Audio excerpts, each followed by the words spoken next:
Bonjour, dans cette vidéo nous allons voir le théorème de la base duale.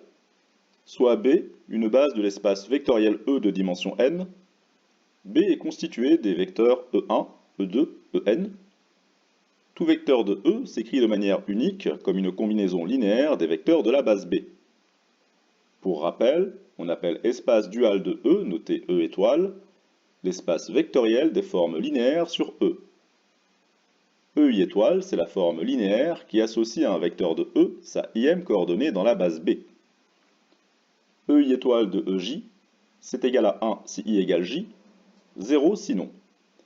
On veut montrer que la famille B étoile, constituée des formes linéaires E1 étoile, E2 étoile, En étoile, est une base de E étoile, et donc que B étoile est une famille libre et génératrice.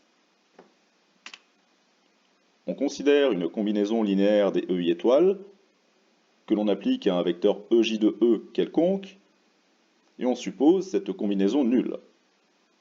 Or, on sait que EJ étoile de EJ, c'est égal à 1. C'est nul pour toute autre forme linéaire de B étoile.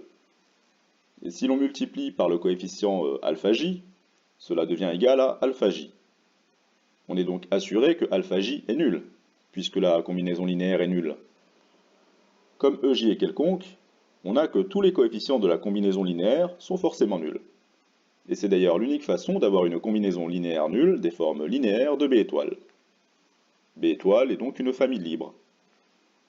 On considère maintenant une application linéaire f de E étoile et une combinaison linéaire G des EI étoiles de B étoile. Un coefficient alpha j de la combinaison est égal à f de EJ. Il devient rapidement évident que G de EI est égal à f de EI.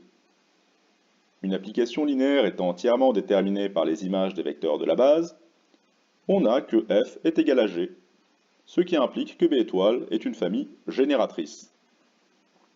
B étoile est donc une famille libre et génératrice, ce qui en fait une base de E étoile. En particulier, la dimension de E étoile est égale à la dimension de E. Je vous remercie pour votre attention et je vous dis à bientôt.